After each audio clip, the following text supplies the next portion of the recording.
हरे कृष्ण।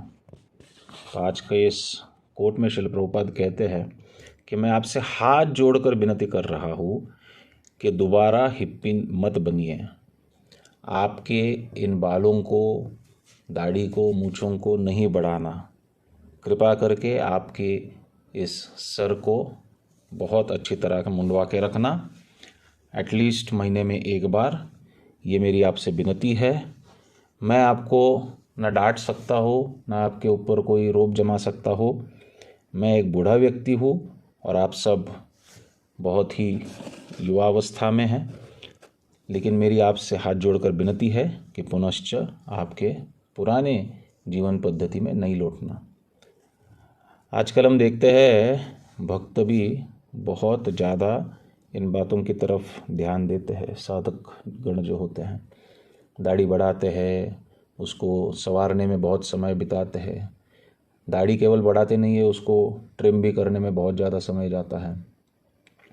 बाल बढ़ाते हैं, अलग अलग स्टाइल्स करते हैं, बो बांधते हैं, न जाने क्या क्या करते हैं। ये सब जो है ये हमारे शरीर के प्रति के आसक्ति को बढ़ाता है। हम एक बहुत ही दोगला जीवन जीते हैं अगर इस प्रकार से हमारा आचरण हो। हमारा सिद्धांत कुछ और है, हमको प्राप्त कुछ और करना है और आचरण कुछ और कर रहे हैं। अगर ऐसा होने लगा तो न हम इधर के हैं न उधर के हैं, इसलिए इससे बचना चाहिए। मैं एक बार मेरे गुरु महाराज को प्रश्न पूछा था, गुरु महाराज मुझे क्या करना चाहिए, बालों को मुंडवा के रखना चाहिए कि बाल रखने चाहिए? तो गुरु महाराज ने मेरे को फ़ोन करके इसका उत्तर दिया और मुझे कहा कि मैंने प्रभुपाद जी को यही प्रश्न पूछा था। और मैं देख रहा था कि मुझे समझ में आ रहा था कि जब गुरु महाराज इस बात को कह रहे हैं तो उनकी आंखों में वो चमक थी प्रभुपाद के विषय में बोलने पर। तो कहते मैंने भी प्रभुपाद जी को यही प्रश्न पूछा था और प्रभुपाद ने मुझे कहा था कि बाहरी जगत में अगर आपको जाना है तो आपको उनके जैसा रहना है, लेकिन आपको इस प्रकार से नहीं रहना है कि आप आपकी आध्यात्मिक जिम्मेदारियों को भी भूल जाए। तो महाराज ने बहुत ही अच्छा उत्तर दिया और फिर मुझे कहा कि आपको जैसे ठीक लगता है आप कीजिए, परंतु मेरा ये सुझाव है।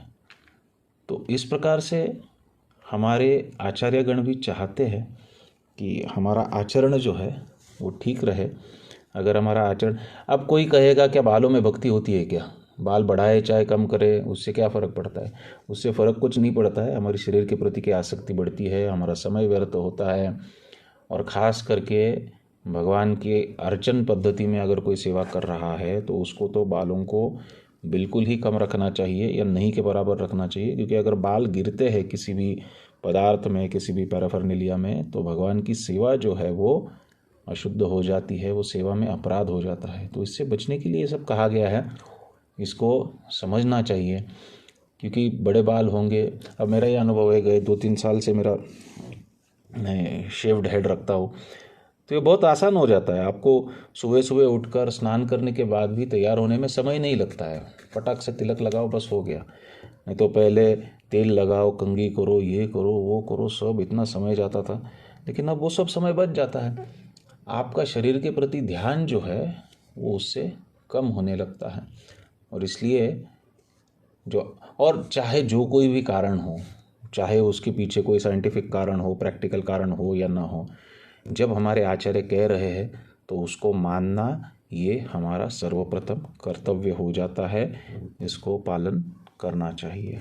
श्रील प्रभुपाद की जय।